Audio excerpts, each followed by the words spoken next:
Hello, my friends. Welcome, Carl. It is with a joyful heart that I am here and so grateful that I am able to speak to you through this instrument to express my feelings and my thoughts on this special day. It is most overwhelming to not only be remembered so many years after I have exited your plane of existence, but to know that the teachings that I set forward are not only being adhered to, but are now being modified. The instrument who is speaking to you comes from a Jewish background, a religion that has had a history of thousands of years, and their rituals and their procedures were cemented thousands of years ago and have continued to this very present day, repeating the same thing, repeating the same exact recycled ignorance over and over and over again. Their teachings do not change. They are stuck in the past, cemented into history. The people who come from a Catholic background have a similar experience where their dogmas very rarely get changed, where the procedures very rarely get changed, and they are also stuck in history. And that is why it is so overwhelming to me that my example of being able to adjust one's thinking, to live in evolution, to be willing to change and not afraid of it, is once again happening, even though I am no longer there to lead that change. It is so joyful for me, and I am so excited about the fact that you are taking steps in the teachings that you know and refining them so that they will be even more precise and more correct and take you into an evolution of thought, an evolution of consciousness, and into the age of enlightenment that is beginning to dawn, that you are approaching. And therefore, this knowledge is important. You will be the people who hold the keys that will unlock the door, that will enable other people to walk through. You will be the teachers in the days to come of many, many people because of what you will learn at this church, because of the refinement of the teachings and of the evolution that is about to take place. There is no greater honor for me than to have been the seeds of this winds of change. And therefore, I am thrilled that this has happened. Before I transitioned to this earth plane, I asked the instrument who's talking with you to continue the church. And he was very, very hesitant. He didn't feel he could do it. And he specifically told me, how can I lead a spiritualist church when I am not a medium? And I told him that day that he would link up with a medium who is a female, and that she and he would lead the church on, and so it could continue. That prophecy is happening as of now, because the medium who is bringing forth this new teaching, this new refinement of teachings, because again, it is refinement. It is not like you're throwing out the baby with the bathwater. It is not like you're changing everything we ever did. You are changing a small part of it, but the biggest part of what you are trying to change is the wording, because the words, as was said before, are extremely important. And in order for you to get beyond your human perceptions and to get into this perception that you are divine gods, you need to say things in a precise way.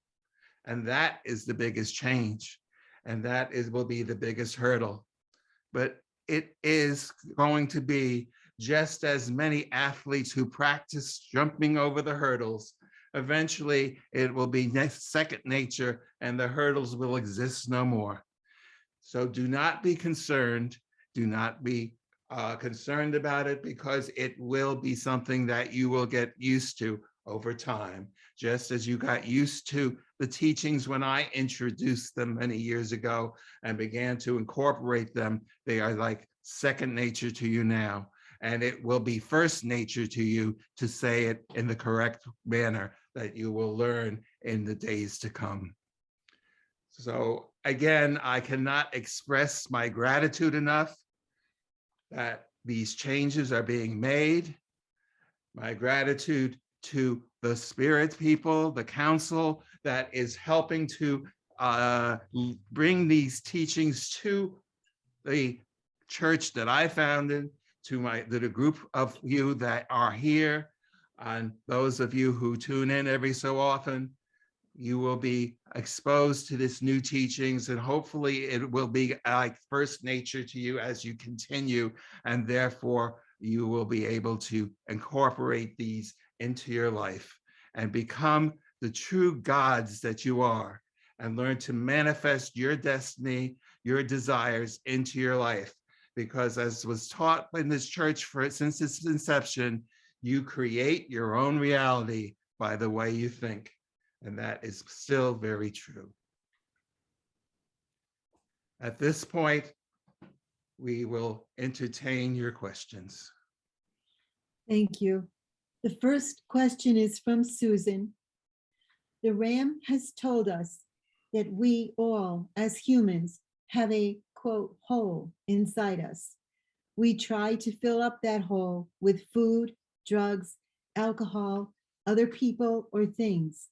He said to fill up the hole with God. Can you tell us how that hole inside of us was created? Was it imposed on us humans to keep us in a lower place, disconnected from our God? If so, who did this? In the future, will we be born without this hole as our enslavers are eliminated? Thank you so very much.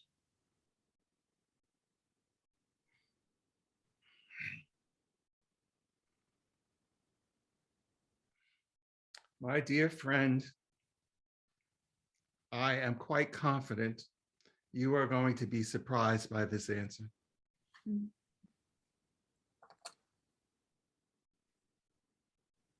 When God created all the souls in the universe, he set them forth to make known the unknown. But what he also did when he created the human species was he created this slumber, if you want to call it that, or spiritual amnesia, if you want to call it that. And when people inhabit a physical body, when a soul inhabits a physical body, it forgets that it's divine energy. It forgets that it is a God. And it is the journey to remember that you are a God that was designed into the whole system. So while it feels comfortable to think that the enslavers, and there are enslavers, and there are people who reinforce the fact that you are physical people, and that they do not want you to link into your God energy. They do not want you to manifest. They do not want you to communicate with the world of spirit, because that is outside their control, and they do not want you to be outside of their control, because they want you enslaved and doing exactly what they said, and reaching into your pocketbooks and reaching into your wallets and taking out your money and giving it to them. That is what they're after. They want to live off of your work, your wealth, your finances. They are not interested in your spiritual welfare. That is true. But yet,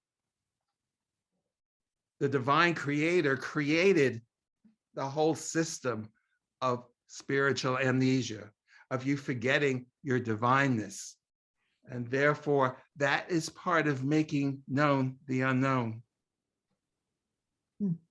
That will continue to happen for quite some time, until well into the age of enlightenment. Because what will happen at that point in the age of enlightenment, when people understand what happens when new babies are come into the world, they will receive very different teachings. They will not be indoctrinated with the religious beliefs that were indoctrinated into your lives. They will know from a very early age that they are gods. They will be trained in how to think the proper way, how to say things the proper way, how to manifest in the proper way. So eventually this amnesia is going to be very, very short-lived, but they will still have the amnesia when they come in. I hope that answered your question. Thank you. The next question is from Lee. Is there a philosophical significance to the biblical events or concepts regarding 40 days and 40 nights? A couple of examples. Supposedly, the great medium prophet Jesus spent 40 days in the desert prior to his ministry and mediumistic feats, universally celebrated as Lent, which is present in this earthly timeline. The 40 days supposedly that Moses led Exodus from Egypt wandering. Can the answer be that these events were mostly fairy tale fables and therefore there is no real significant lesson taught?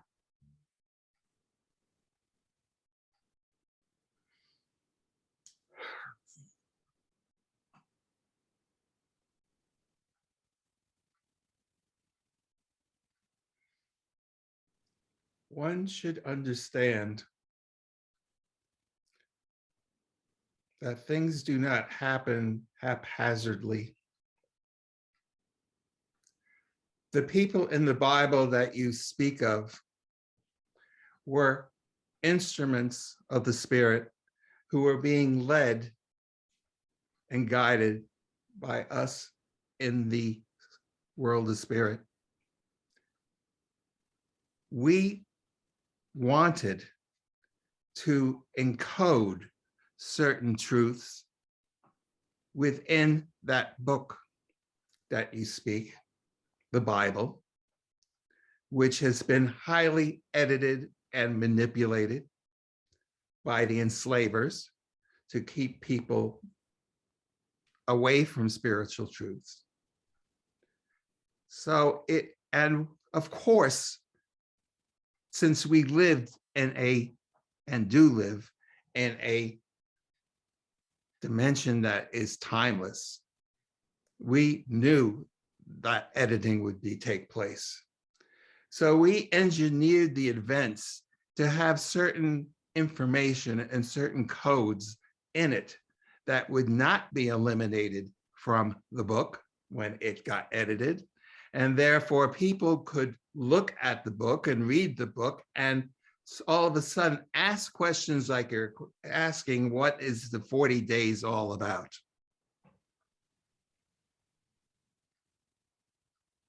The 40-day period is important.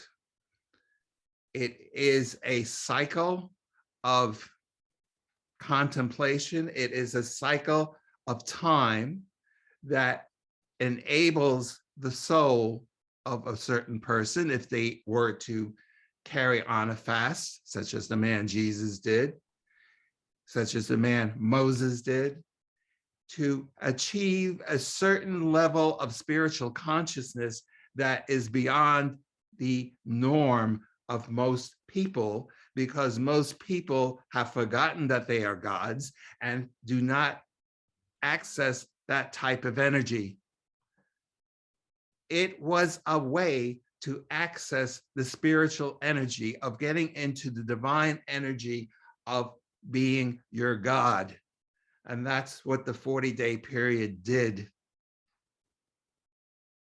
it is our hope in the days to come that you will learn other different techniques that will be much quicker to get into divine energy. But at that point of time, we could not issue those kind of instructions because they would have just been tossed aside into the dump heap and written out of the book. But the people editing did not pick up on the 40-day cycle, and therefore it remains there as a code, which we have just cracked. Mhm. Do you understand? Thank you. The next question is from Fenton. Could you please comment on the work of Stephen Greer, MD, on his approach of communicating with extraterrestrials that many of Earth's population welcomes any interaction with them? Also, is it true that any aggressor nation that tries to use nuclear weapons will be stopped by advanced beings around us and in our midst?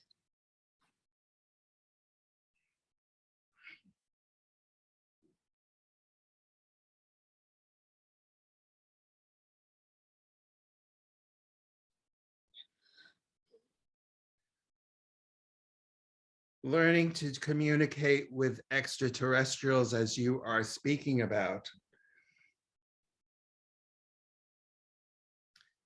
is pretty much, although not exactly, what you are learning to do here. You must understand that when God created mankind and God created the universe, he created it with divine energy, so that you are divine energy. Every other human being is divine energy. Every animal is divine energy. Every tree is divine energy. Every stone is divine energy. Every planet in the universe is divine energy. Every entity that lives on a planet is divine energy. And therefore, it is all the same divine energy. So if you are sitting here and trying to communicate with a spirit guide, it is the same process as you communicating with an extraterrestrial. What is happening in most cases in mediumship is that the medium attunes themselves and has a type of telepathic communication, using telepathy, using talking through mind, from mind to mind, to get information. Now, sometimes that telepathy takes the form of visuals perception and it's clairvoyance, and sometimes it's auditory perception and it's clairaudience, and sometimes it's just a feeling or just knowing this. So these are all different ways it happens, but the communication is pretty much based on telepathy, and then depending on what gets stimulated in the brain of the medium is how the medium will perceive it, but it's all through the energy of telepathy, and communicating with beings from another planet is also a coming through the form of telepathy. You are hearing a lot about the age to come. You are hearing a lot about the age of knowingness that will take place on your planet. And when that happens, and you are living in that age, you will be shocked to know that languages will no longer exist, and that you will all be using telepathy to communicate with each other, just like the rabbits in the field and the deer in the field and the birds all communicate with each other through telepathy. It is the human being that forgot how to do that when their minds were put to sleep and their souls are put to sleep by the people who control them, all the religious teachers. So the answer to your question is yes, you can communicate with extraterrestrials, and it is a form of telepathy that is employed. Do you understand? Thank you. The next question is from Mary. Is Putin/Russia the only or primary aggressor in Ukraine? And how can we best work to end the aggression and support all those negatively impacted? Is Russia the only attacker? And how can we support peace in this tragedy?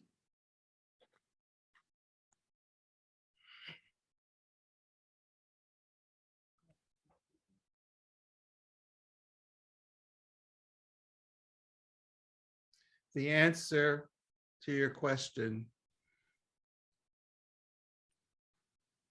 is quite simple. The best way to fight negativity is with positivity. The best thing you can do is to surround the people of Russia, the leader of Russia, the people in Ukraine, and surround them in love energy, in love consciousness. By sending love and being immersed in love,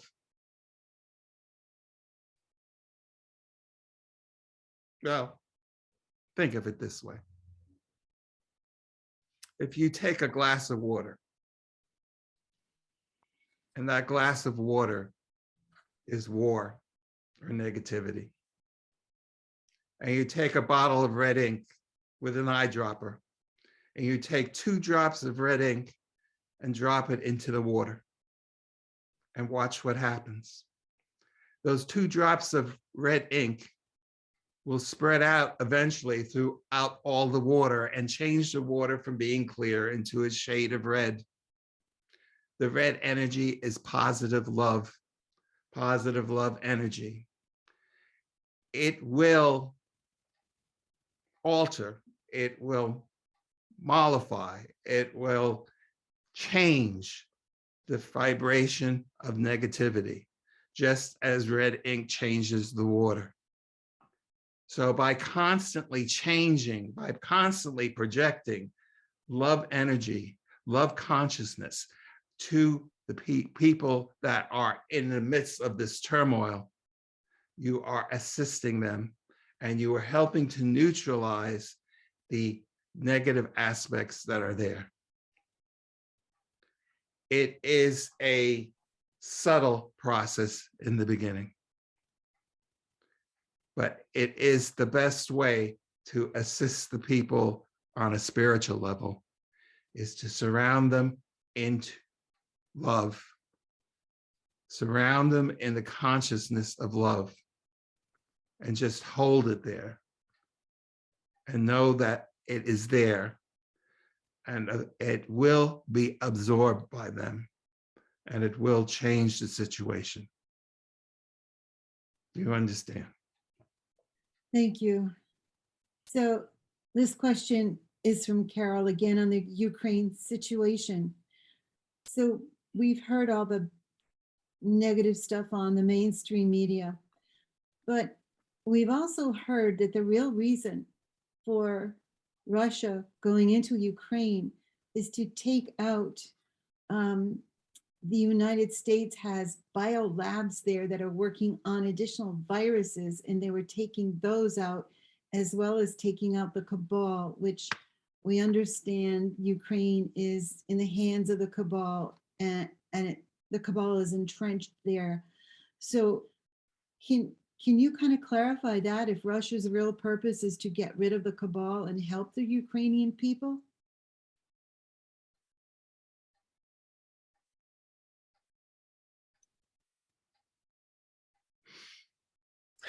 It is a complex issue because it is multi-layered. Mm. What you are saying, there is truth in. However, there is also the greed factor that Russia has. It is also a financial factor. It is also a control and power factor. So yes, Russia wants to gain control and power. And part of the way to do that is to take the power that you were talking about and getting rid of that. You may see that power, that elimination of that power as positive, or you may see it as negative, depending on your point of view. But in a sense, Russia's there to increase its power, and it might do it in ways that some people think are positive, but in the long run, they are there for their own self-interest. Thank you. So I have another question. We are hearing more about the dangers of the vaccine and the boosters.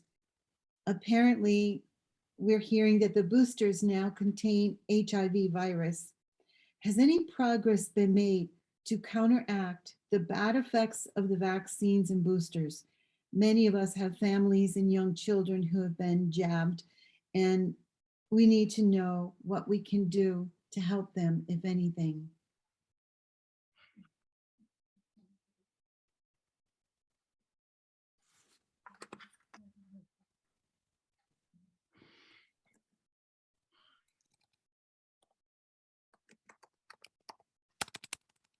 In the days to come, you will be learning how to access your own God crystalline energy. When you master entering into that energy, being in that energy is a better way of saying it.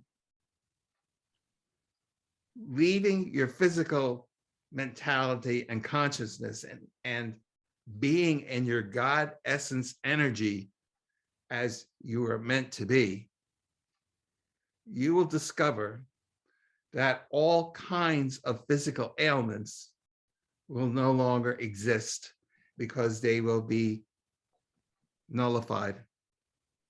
Very similar to the red ink and water we were talking about very shortly before, it is very similar.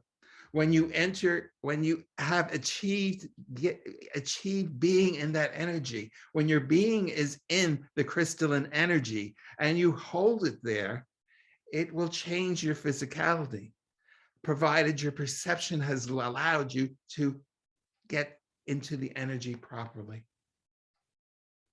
My wording, I know, is wrong because you are already in the energy. You just don't empower it. You don't be it yet. And in the days to come, we will all learn how to do that in a much easier way. Do you understand? Thank you. And I have one last question, and if anyone else has a question, please type it in the chat. So my question, I saw a video where a US soldier was interviewed about his team, along with Russians and Chinese, went under the Atlantic Ocean and entered an alien constructed facility called an Ark.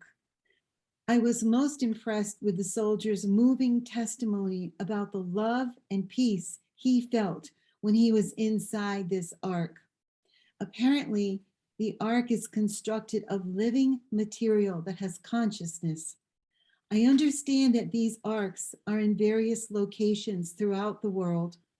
Who built them and for what purpose? Will we be able to experience what it is like to be in one of those sacred Arks?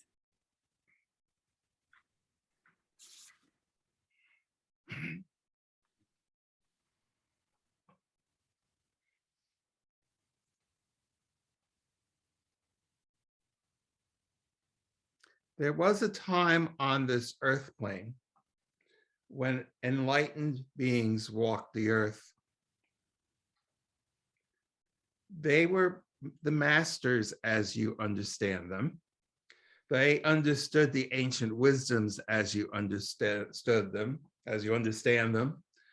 And they also had the ability to foresee the future.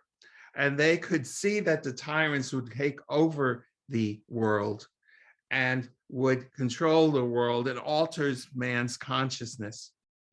So what these people did was that they created time capsules, if you want to use that term. and they buried him in secret places. What you were just talking of, that ark, is one of many that was hidden in under the ocean, because they understood that man would not find it and destroy it. The religious people would not find it and destroy it, which they did for books and scrolls and other evidence of the ancient truths. They destroyed it because they knew that was a way that people could bypass their control system.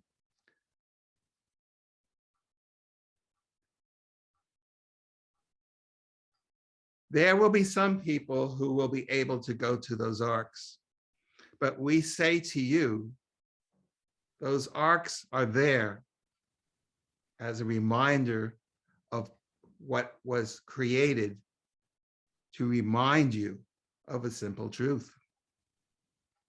You are God's. You do not need to go into any special place. You do not need to go into an ark, as you call it. You do not need to go anywhere. You can sit in your chair in your living room and be God once you understand how to get there. And again, you are it. It's not really going anywhere. It's a matter of just accessing it. When you learn how to do that, you will be in the same condition as being in that ark. You will feel the love. You will feel the overpowering presence of spirit. You will feel the love of God. You will feel the love of creation. You will feel the love that is so intense that you will probably bring tears to your eyes and you will get very emotional. You have heard teachings from this church that you do not have to go to a special building to contact God. You do not have to go to an ark to contact God. You do not have to go to a church or a synagogue or a mosque or a cave or a mountain. You don't have to go anywhere. God is within. And in the days to come, we will give you the techniques to go within and to experience the divine love and the divine presence that is within you and within every other living creature on this planet and other planets. So please be patient as these techniques are being communicated from our dimension to your dimension to give you the tools, to give you the recipe of what you need in order to achieve this. Do you understand? Thank you. So I want to go back to Fenton's question because there was a second part of it where he asked if it's true that any aggressor nation that tries to use nuclear weapons will be stopped by advanced beings around us and in our midst. In other words, no World War III will be started. No, no World War III will be started. What will happen if they start to pursue that is that they will step in, but it will happen in such a way that no one will understand what's going on. Everything will go haywire, so their plans cannot go into effect, but they're not going to understand how it happened, why it happened, who made it happen. It'll be all a mystery, and they will be scratching their heads in bewilderment, wondering, why didn't this work? And you will know that it's from more advanced beings who do not want to see this planet destroyed. Do you understand? Thank you. Thank you for all of you and all your responses to our questions. We're so grateful. Thank you for being here with us.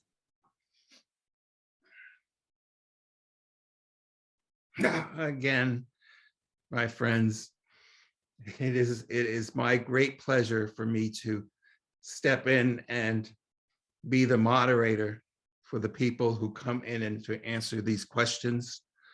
Because as you know, I do not hold all the answers to everything. And therefore, the proper authority steps in and gives you the response that is issued forth. It is my great honor to have planted the seeds which have blossomed to allow this communication to happen. For I did not foresee this continuing as long as it has and in the direction that it is now going. And that is why it thrills and excites me, not only to know that I had a part of it, because that is not really important anymore, but to watch these. It's like watching your child grow up through its infancy and its teenage years and becoming an adult, and then carrying on and creating and achieving its own achievements, knowing that you helped to mold it and to shape it is most gratifying. And that is the emotions that I have with what is proceeding in your current time. So I thank you so very much for remembering me and honoring me this day. But I honor you because you are the ones that are brave enough at this point to walk the path that's unknown. I began the path and you are walking further along it than I ever was able to go.